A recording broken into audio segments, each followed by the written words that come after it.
À moins de 20 km de Ville-Marie, Saint-Bruno-de-Guigue accueille les touristes, entre autres pour le Festival Western, mais aussi il y a à visiter le Domaine Breen. Allons découvrir ce que c'est.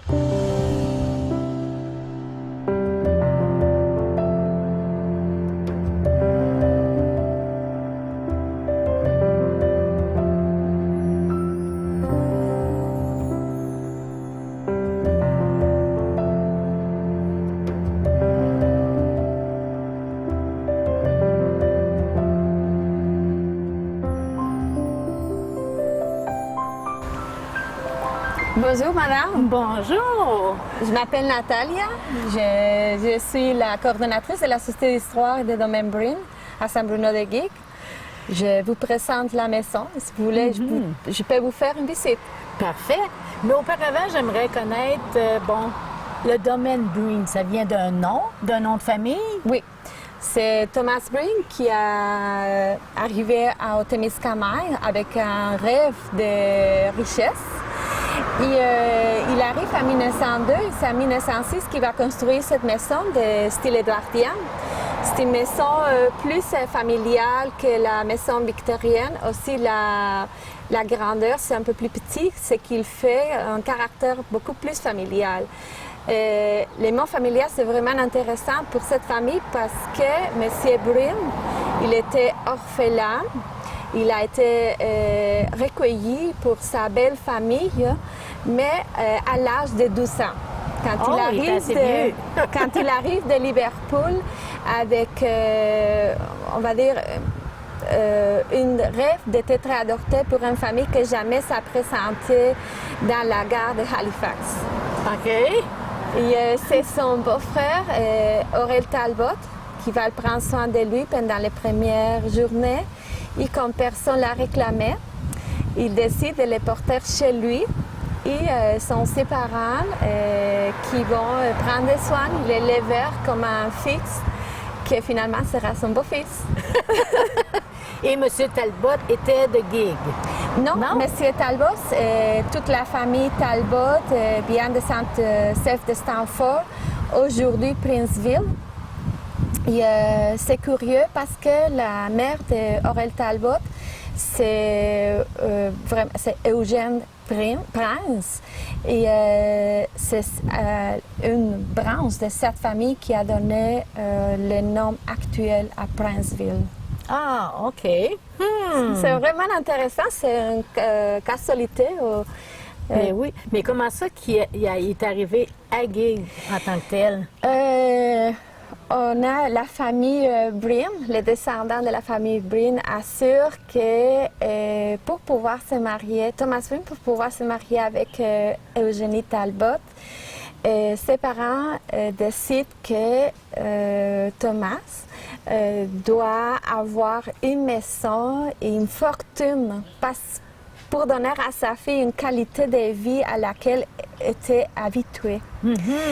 Et dans l'époque, tous les journaux vendaient que le Témiscamingue était un nouveau rêve américain. Oh, oui. Et que tu pouvais venir ici et en 5 ans, tu deviendrais riche. Et c'est avec cette rêve que le jeune Thomas Breen arrive au Témiscamingue. Mais il voulait devenir riche comment ici au Témiscamingue? Parce que sa formation était forgeron. OK. Et avec 2 autres amis ou associés, ils viennent et achètent un partage, une forge, et avec aussi un moulin assis. Et ils commencent à épargner sûrement. Pendant que sa blonde l'attendait dans un couvent de religieuses.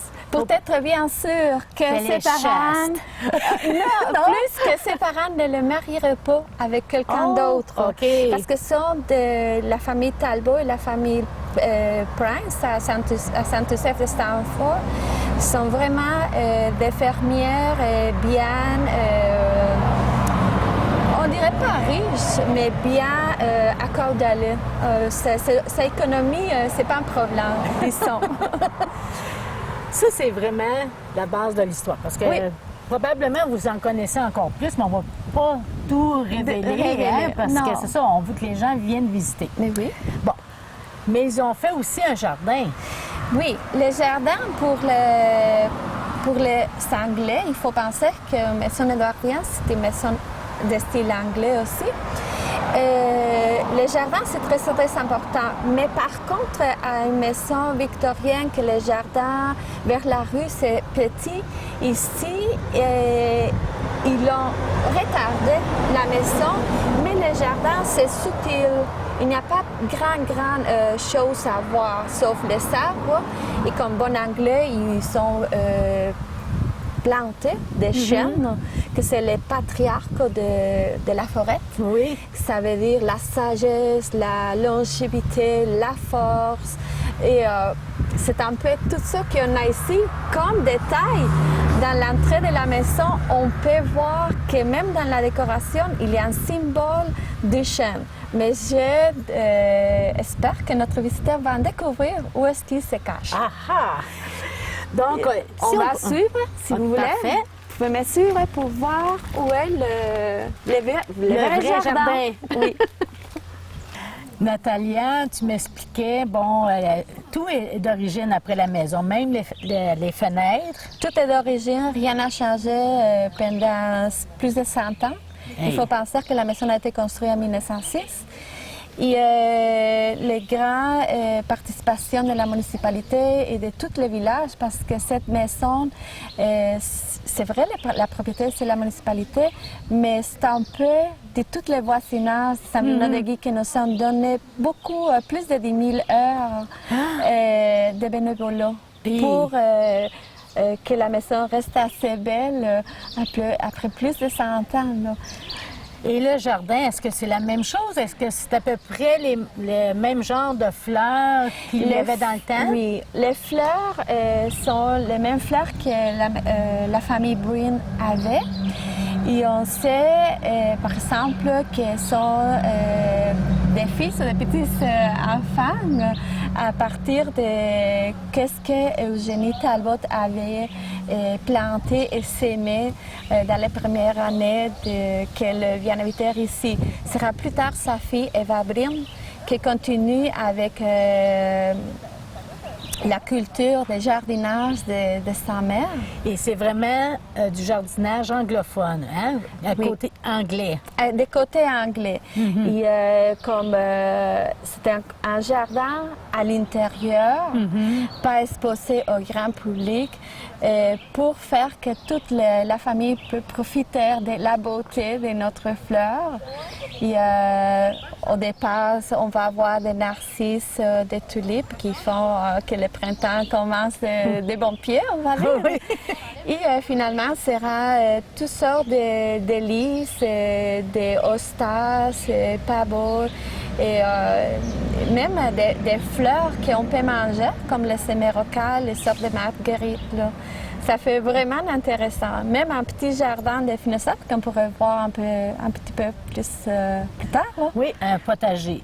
Et un potager. Oui, un petit potager. Un petit tout. Mais c'est quand même, pour dans le temps, c'est quand même... et maintenant aussi, les terrains sont petits, hein? Oui. Mais c'est quand même assez vaste parce que ça continue. Oui, il faut penser que les terrains tels qu'aujourd'hui on les voit, c'est vraiment parce que la famille a acheté 2 lots. OK. Les premières, c'est la maison comme telle, plus les jardins dans lesquels nous sommes. Et à l'arrière de ce jardin, il y a eu une moulin à scie qui malheureusement, en 1914, a brûlé de façon criminelle. Oh! Oui. Oh. Peut-être la jalousie. Oui, c'est ça, oui. On ne sait pas certainement, mais... On le saura jamais. On ne saura jamais. On va commencer aussi à faire la visite un peu de la maison. Vous êtes la bienvenue. Merci. C'est avec plaisir.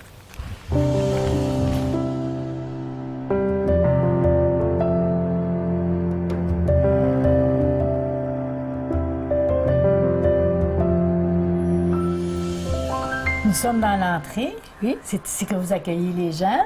Mais oui. Mais c'est beau. Hey, seulement l'entrée, c'est vaste là, pour l'époque. Là. Pour l'époque et même pour aujourd'hui, si vous pouvez comparer avec des maisons qui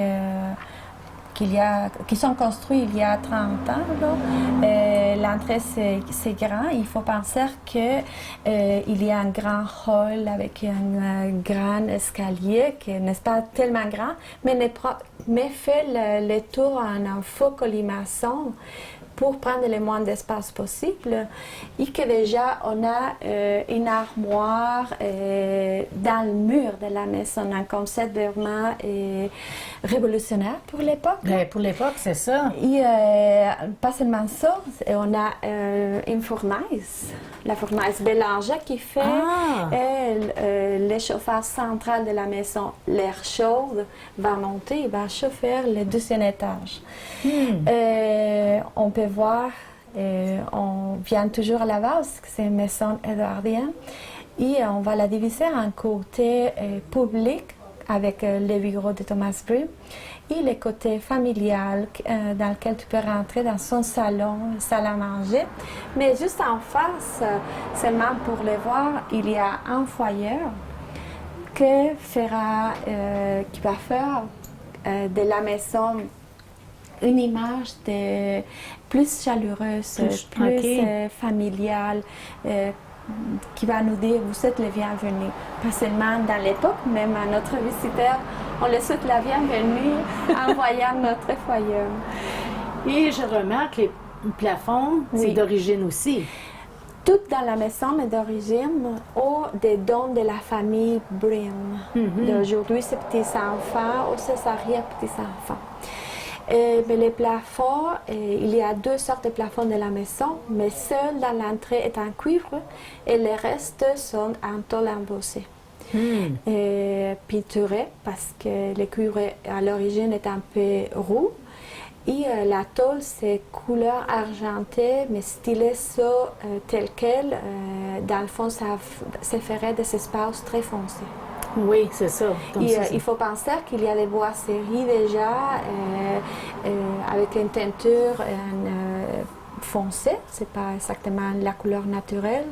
C'est le pin d'Oregon, un bois de la Colombie-Britannique. Avec comme caractéristique principale, c'est qu'ils sont tellement gros, les arbres, que trouver des nœuds, c'est difficile. C'est dans ça qui réside sa beauté et qui le fait spécial. Mais c'est pour ça que aussi je défends que la thèse que les plafonds sont peinturés parce que déjà la boiserie va faire foncer l'espace. Donc, si je me trouve à l'époque, je veux voir M. Breen, je dois le rencontrer dans son bureau. Vous devez le rencontrer dans son bureau. Malheureusement, aujourd'hui, n'est-ce pas ici? Oui, c'est ça. Mais on va y aller pareil.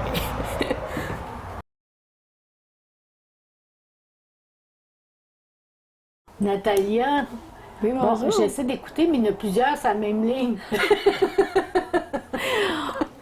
On va découvrir que vous pouvez être un peu une commère de l'époque. Mais donc, c'est Mme Breen qui était l'opératrice. Oui, elle était l'opératrice de la centrale de téléphonie de San Bruno de Guigue, mais on n'a pas le vrai meuble à elle. C'est un don de la Société d'histoire de Ville-Marie, de Témiscamingue, qui nous l'a prêté. On peut voir, on a des photos qui nous montrent quelle était la vraie centrale téléphonique, mais c'est un meuble que nous n'avons pas. OK. Donc, ils travaillaient ensemble? Non, parce qu'à l'époque où sa fille Eva travaille comme professionnelle de la centrale, lui commence à faire ses business à côté de l'Ontario, dans la Abitibi ontarienne, on va dire. OK. Oui. Et bon, il gardait les livres ici. Ouais, avant, quand il commence dans sa jeunesse, dans sa vie familiale, commence avec sa propre forge, c'est son propre moulin à scie. On voit que dans son bureau, il fait des armoires dans le mur. Et pour garder ce livre de comptabilité, ses outils, même un petit armoire pour son linge. Ah, Oui. OK. Moi, je dis peut-être que Madame Brune était le chicanait assez fréquent. Et c'est pour ça qu'il avait tout dans son bureau pour pouvoir ranger les verres rangés par son épouse. On va faire le tour. Oui. On va découvrir d'autres pièces. Oui. On se retrouve au rez-de-chaussée. Mais oui. Mais c'est pas seulement ces 2 pièces-là, là. Non. OK. On va voir toute la vie familiale et toute la maison de Thomas Brune et Eugénie Talbot. Natalia, ça, c'est de l'autre côté. Quand on entre, Oui. ce que les gens voyaient ou ils tenaient la porte fermée? Oh, c'était une belle question. Oh, Je ne pourrais pas te répondre.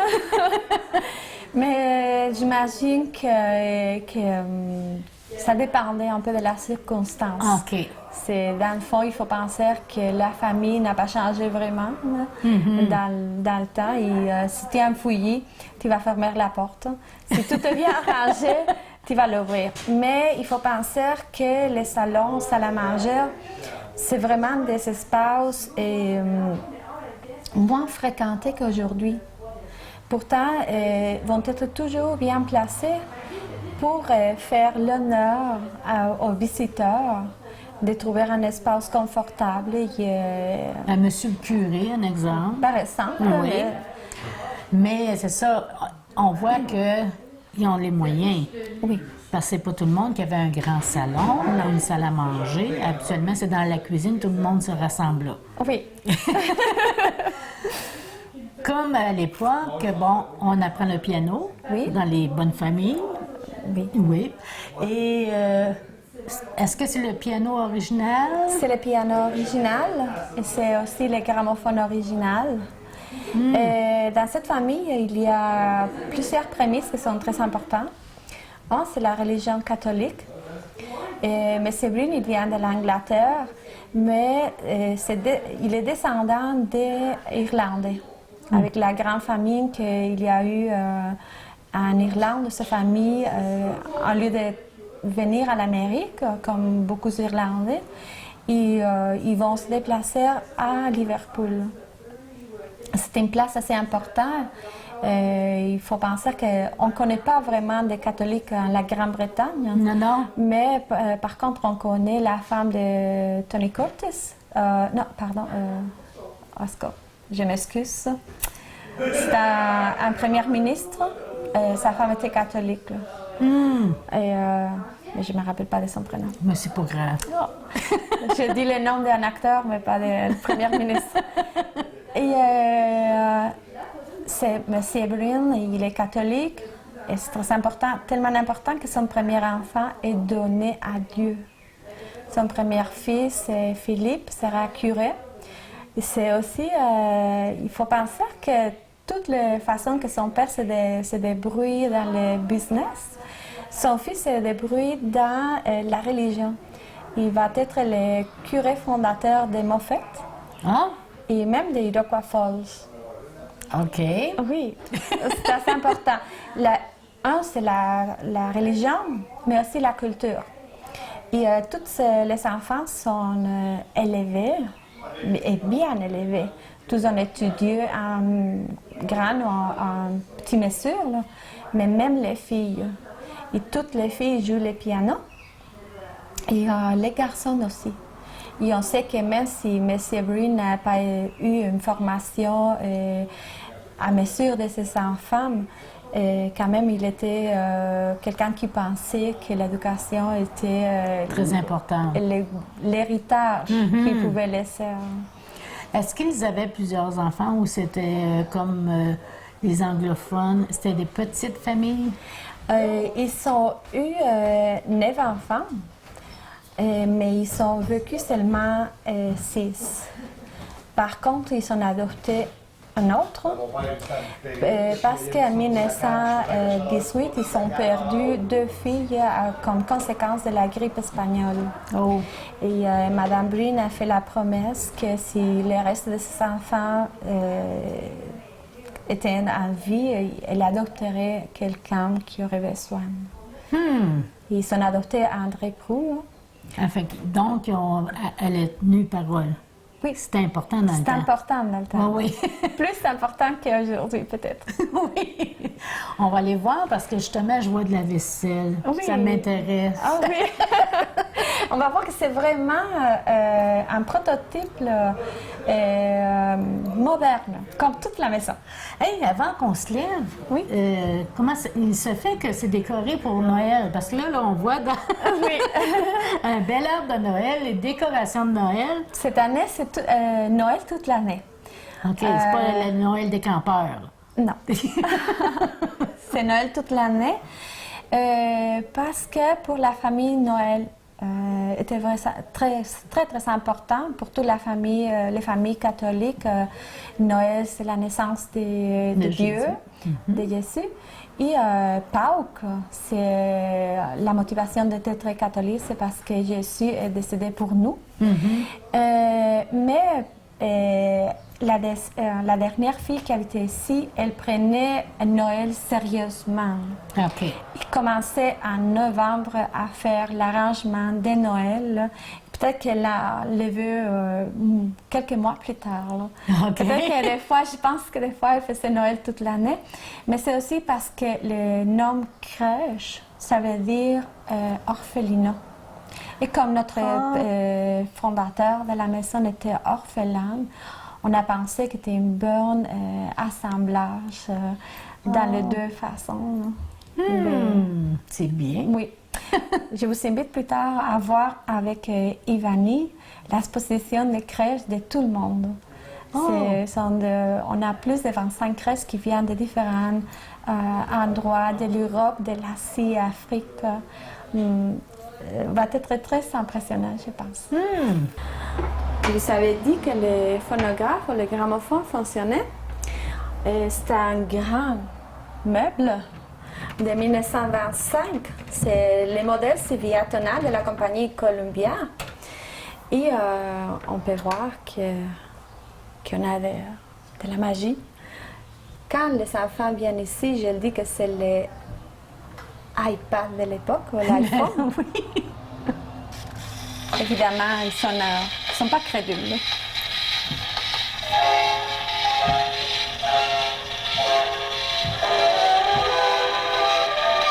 Il faut penser qu'il est vieux, mais des fois les gens sont un peu vieux et avec l'âge, on perd un peu lui.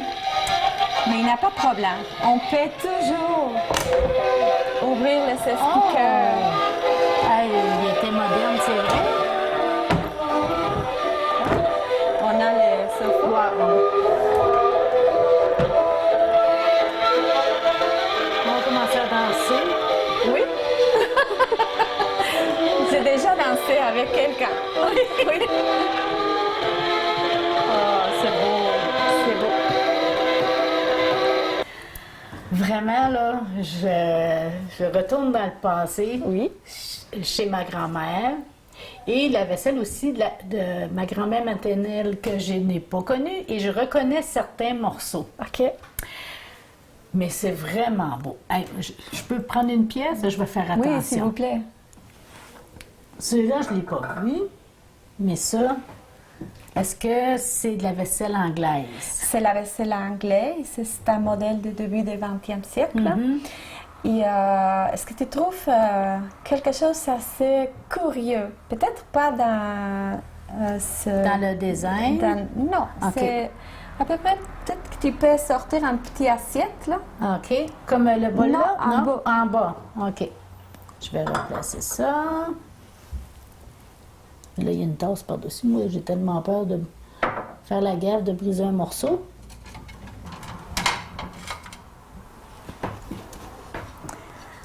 Bon, Jocelyne a deviné c'était quoi? Qu'est-ce qu'il y avait de particulier? Qu'est-ce qu'il y avait de particulier? On retrouve en ce moment à la grande mode la vaisselle qui est carrée. Oui. Hey, c'est... Là, hein, c'est pas nouveau, votre mode. Non, c'est pas nouveau. Et on peut voir que c'est la vaisselle que tu as comme exemple. Mais dans le 12e étage, avec Ivani, tu vas découvrir une autre partie qu'on pense qu'on a révolutionné le monde aujourd'hui. mais ça existe au début du siècle déjà. Ah oui? Oui. Mais je te laisse découvrir de la même façon que je le fais avec les autres visiteurs. OK, parfait. En tout cas, Jocelyne était pas mal bonne. J'ai pas eu le temps d'essayer de trouver c'était quoi, là, mais... Elle, c'est parce qu'elle veut de la vaisselle correcte. Mais celle-là reste ici, Jocelyne. T'as pas le droit.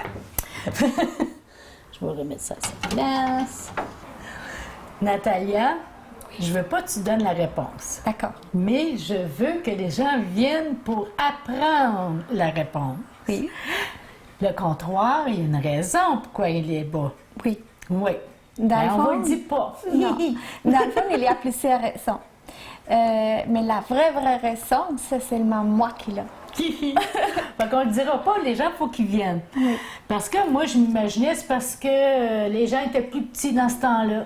Et non, c'est pas ça. Hein? C'est pas ça. Moi, je suis la plus petite de ma famille. Ma grand-mère, mes grands-tantes sont beaucoup plus grands que moi. OK, c'est pas la raison. C'est pas la raison. Non. Ce que j'aime, c'est parce que là, on retrouve vraiment, bon, il y en a qui ont non seulement entendu parler, parce que les plus jeunes ne connaissent pas ça, mais il y avait la cuisine, Oui. qu'on est en ce moment, Oui. avec une petite table quand même. Oui. Est-ce que c'était vraiment la table, parce Oui. qu'il était pas il était quand même 6? 6 enfants, plus le papa. OK. Ça fait 8, mais il faut penser qu'ils ne mangent pas tous en même temps. OK. Et que les enfants petits va être maman et peut-être la surveillante d'aujourd'hui OK. qui va les faire manger avant ou que les grandes personnes.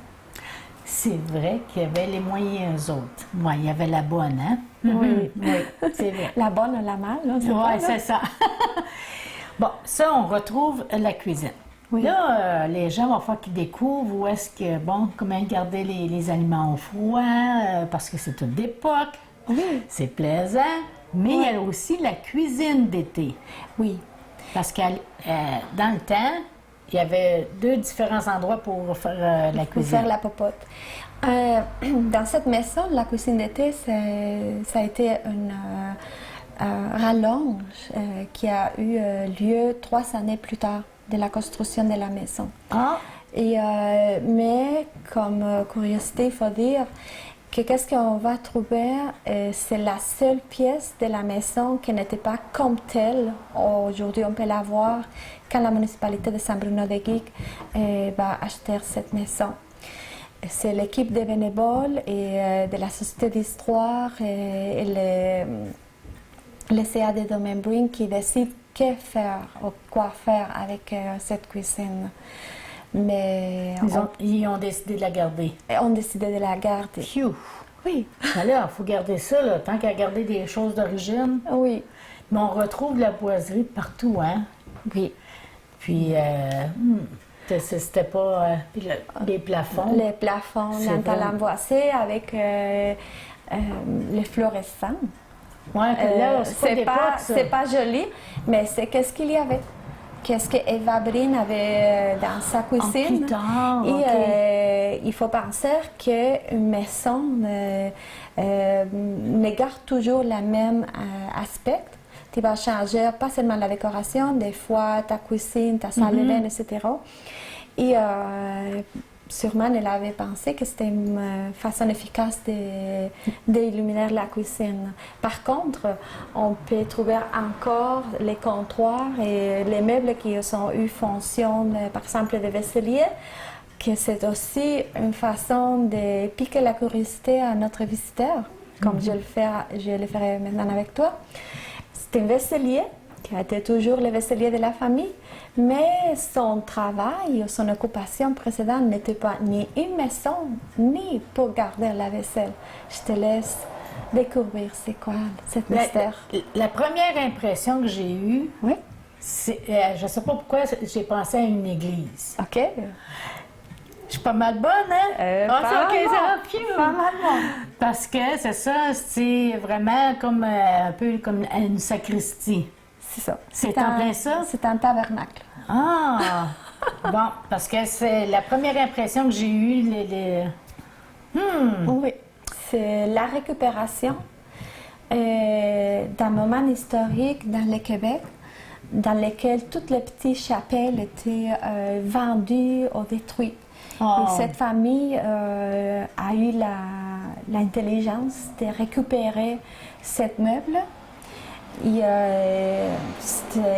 on a la chance aussi de pouvoir voir qu'est-ce que c'était un meuble d'Eucharistie dans les petites chapelles, qui aujourd'hui a perdu, le Québec a perdu une partie de son patrimoine. Donc, ça a été sauvé par M. Breen un peu, Oui. la famille Breen. On pense que c'est plus Philippe Breen, OK. le fils aîné de la famille, qui l'a récupéré. C'est très bien. Un autre morceau de patrimoine Un morceau sauvé. de patrimoine sauvé. Oui. On va aller dans la cuisine d'été. S'il vous plaît. Natalia, ça c'est une pièce d'œuvre. Ça c'est vraiment beau. Ça, c'est une vraie cuisine. C'est Ah. la cuisine que toutes les dames de l'époque, on aurait aimé avoir chez elles. Mm-hmm. C'est un don qui vient de notre village, de notre famille. Mais qu'est-ce qu'on a trouvé d'intéressant, c'est pour ça qu'on l'a adapté à la maison, c'est parce qu'elle reflète un peu les côtés anglais de Oui. cette famille. Pas seulement avec la tête de lion, Mais avec les tuiles. avec les tuiles Mhm. et avec la rose, qui dans le fond c'est la fleur de l'Angleterre. Mhm. Mais c'était un mélangeur de début du XXe siècle. Et moi, je dis c'est tellement moderne qu'il y avait déjà un micro-ondes. C'est pas tout le monde qui connaît qu'il y a un réchaud.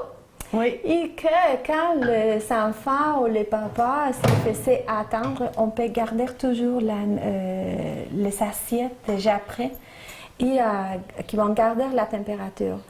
C'est une pièce qu'il y a 6 rônes pour cuisiner, avec un four qui nous dit déjà la température. Ben oui. Et pour l'eau chaude. C'est une pièce riche en ornementation, la céramique. C'est plus que la cuisine, c'est d'une grande valeur ornementale Je comprends. de patrimoine. Je comprends. Moi, j'appelle ça une œuvre d'art. Moi, je le dirais aussi. Oui. Je le dirais aussi. Là, on va un peu plus moderne. Oui. Là, parce que là, j'imagine c'est les enfants et les petits-enfants là, qui avaient ça. Dans le fond, c'est sa fille, Eva, qui va Ok. avoir et qui va rester ici jusqu'à l'année 2002. Ah oui? Jusqu'à l'année qu'elle va décéder. Et on trouve une pièce électrique. Et comme toute l'électricité de la maison, c'est dans les années 50 qui arrive au Témiscamingue. Mais M. Brick, qui avait fait sa formation, il avait travaillé à Arthabasca, il connaissait déjà ça. Il avait déjà prévu dans ses plafonds le système électrique. Il avait fait la décoration pour ces chandelières. Ah! Et c'est une pièce très riche comme elle. Et on peut dire aussi un peu une œuvre d'art. Il y a 2 fours, des tiroirs à arrangements, 4 ronds pour cuisiner et un petit espace pour préparer la viande ou les pâtés chinois. C'est très, très bien. Puis, comme tu dis, c'est une rallonge. C'était un rallonge. C'est la pièce où la municipalité de Geek, avec son équipe de bénévoles et le CA de Domaine Breen, a mis tout son cœur pour le ressembler au reste de la maison. Si vous avez une maison ou vous voulez faire une maison comme elle, je vous suggère de vous inspirer dans cette coin. Natalia, on va continuer la visite avec une autre guide, Avec Ivani. Ivani. Oui. Et on va faire la pièce du haut. Oui. J'imagine les pièces en haut. Oui. En tout cas, je te remercie. C'est un plaisir, Ah, Chantal. c'était vraiment à plaisant. toi, Jocelyne, que je vous remercie pour venir nous voir et montrer la beauté qu'il y a Avant de dans cette continuer avec, veux-tu nous donner encore l'adresse? C'est le numéro de téléphone si on veut réserver, si on veut appeler. C'est dans la rue principale, numéro 24 de San Bruno de Guigue. juste en face de l'église. Vous pouvez ranger votre voiture dans les deux côtés de l'église. Et notre téléphone, c'est le 819-728-2295. Merci encore. Merci à vous. Je vous en prie. Bon, la famille Breen avait 6 enfants. Est-ce que les enfants avaient chacun une chambre? Non, en fait, c'était divisé. Il y avait 4 chambres en haut. Il y avait la chambre des gars, la chambre des filles, puis il y avait la chambre des poupons. C'était les plus jeunes qui étaient juste en face de la chambre des maîtres. Ah, ben oui, il faut les entendre. Oui, effectivement. Puis on avait un petit salon qui était un peu plus pour les femmes, où on venait prendre le thé, où on venait un petit peu plus discuter en haut, là. Juste en face, il y avait même un petit balcon où on pouvait aller au dehors, là. Ah, OK, puis on surveille. On surveillait ce qui se passait. Okay. Puis c'est devant l'église. Uh-huh. Ah, Les quel potins. bonheur, hein? Bien situé. Je vois un bureau dans une des pièces, on peut se rendre? Oui. OK. Ça, c'était un bureau à M. Breen aussi, ou plus Non, tard? pas nécessairement. Ça a été la chambre des gars OK. en premier. Puis ensuite, ça a été la chambre à Eva. Parce qu'elle, elle n'a jamais vraiment dormi dans la chambre de ses parents. C'est comme une marque de respect qu'elle avait un peu, là. OK, par la suite, tu veux dire quand qu'elle... Quand elle a vraiment habité dans la maison. Dans la maison. Ouais. Ah, jamais pris la grande chambre. Non, elle dormait vraiment pas là. Puis même qu'il y avait une ménagère qui s'occupait d'elle un peu, puis s'occupait de la maison, puis elle avait une chambre aussi en haut. Mais c'était pas la chambre de ses parents non plus, là. Non, ouais, si elle ne pouvait pas, l'autre, Non, encore moins. Encore moins. Fait qu'on va rentrer dans la pièce? Oui. OK. Nous étions très bien accueillis par Natalia. Je me sentais presque de la famille. J'ai oublié de présenter notre nouvelle guide. Allô? Bonjour. Ton nom? Ivani. Ivani Paquin. Paquin. Bon, tu viens de Gig, j'imagine? Oui. Et cet emploi-là, tu l'as pour l'été? Oui, ben c'est la deuxième année ici que je travaille. Fait que tu commences à connaître pas mal l'histoire. Ouais. Bon, on va continuer parce qu'on disait qu'on était dans un bureau, mais c'était la chambre d'Eva, même jusqu'à la fin de sa vie, parce que... Ben, jusqu'à la fin de sa vie, elle était plus vraiment capable de monter les marches, fait qu'elle habitait qu'au premier étage. Ah, OK. Fait qu'elle avait plus vraiment accès au deuxième, non plus à la cave, là. Bon. Est-ce que... ça veut dire ça, c'était la chambre des poupons qu'ils appellent? Juste en face de la chambre. Fait que là, celle-là, OK. ici, c'était plus la chambre des gars. Ah oui, c'est ça. J'ai pas écouté, hein? Tu me l'avais dit. Mais maintenant, on a transformé ça jusqu'à la pièce qu'on appelle la pièce de la bibliothèque. Ah, OK. Parce que ce sont tous des livres qui ont appartenu à la famille. Il y en a vraiment surtout parce que c'était une famille qui était quand même assez éduquée. Fait qu'il y en a beaucoup sur la religion, ça c'est sûr. Mais il y en avait aussi sur, tu sais, par exemple, la mathématique, la géographie ou encore la science. Et j'imagine la musique. La musique. Parce que tout le monde apprend la musique dans la maison. C'est sûr. Là, on voit l'époque, hein, change. Oui. Puis il y a plusieurs appareils. On les montrera pas. Vous viendrez fouiller dans l'armoire. Parce Oui. que c'est ça, on peut toucher hein, les choses. Oui, quand c'est on ça qui vient. est le fun ici, c'est qu'on peut fouiller, on peut ouvrir des tiroirs, ouvrir des portes pour découvrir des affaires, là. J'espère qu'il n'y a pas des mauvaises surprises, par exemple. On là. n'espère pas, hein? Ouais, OK. Parce qu'il y en a une, surtout en arrière de la caméra, qui n'aime pas ça, des mauvaises surprises. Non, en tout cas, il n'y a rien arrivé encore jusqu'à date, là, on sait jamais. Mais on peut vraiment toucher, même si c'est des artefacts, on peut toucher. Oui. Oui. Hey, c'est problème. rare, ça. Ouais, ben c'est très apprécié par les visiteurs qui viennent, là. On va aller voir la chambre à coucher des maîtres. Allons-y. Allons-y, on va voir si c'est beaucoup plus grand, premièrement.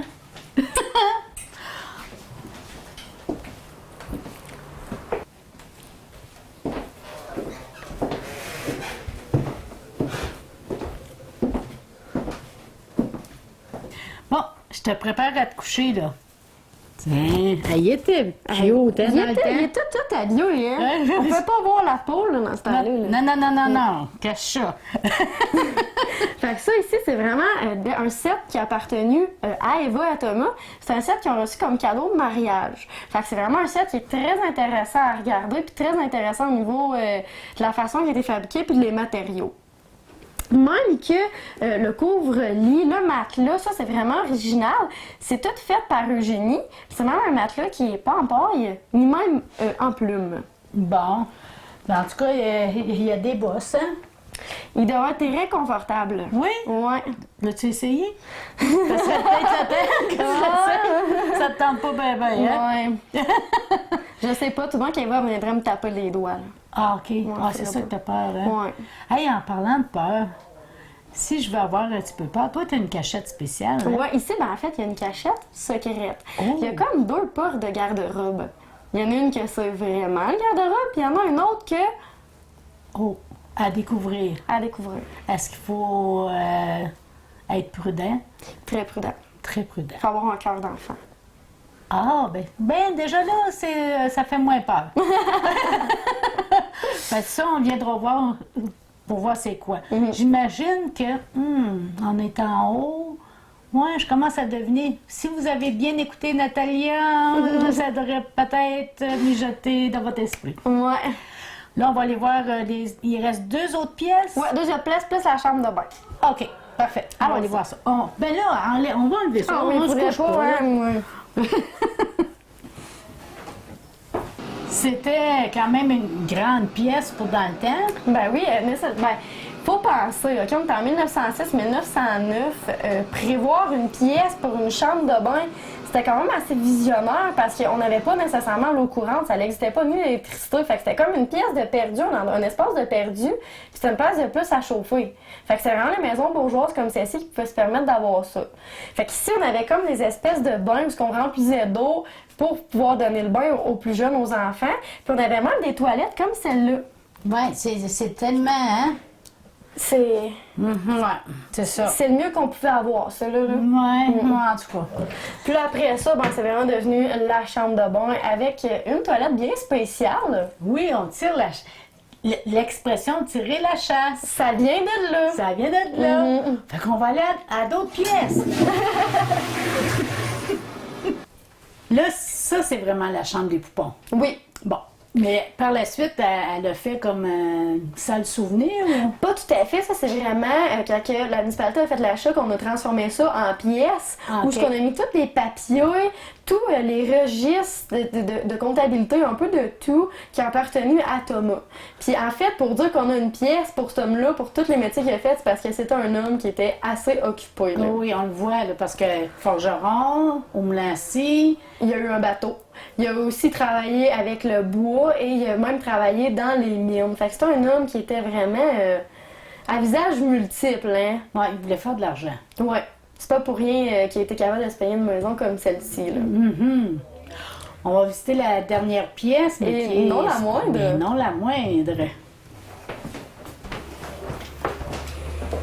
Les anges dans nos campagnes. Qu'est-ce que Natalia nous a parlé? Les différentes crèches. Oui, l'exposition de cette année, tout spécial, les crèches du monde. Fait qu'ici, il y a une vingtaine de crèches quand même à découvrir qui proviennent un peu partout dans le monde. Il y a du Pérou, de l'Allemagne, de l'Espagne. Il y a même des crèches algonquiennes. Oh! Là, tu vas nous expliquer les jours, les heures, comment on peut faire pour venir visiter. OK. En fait, le Domaine Breen, c'est ouvert 7 jours sur 7, puis on est ouvert de 9h à 5h. Fait que nous, vous pouvez arriver comme ça, à l'improviste, ou si vous êtes des gros groupes, vous préférez réserver, il est possible aussi de le faire. OK. Mais c'est de jusqu'à... ça va être jusqu'à la fin du travail, la saison touristique, fait qu'à peu près début septembre. OK. Ouais. Ah, mais c'est quand même long. Mais en tout cas, c'est très intéressant.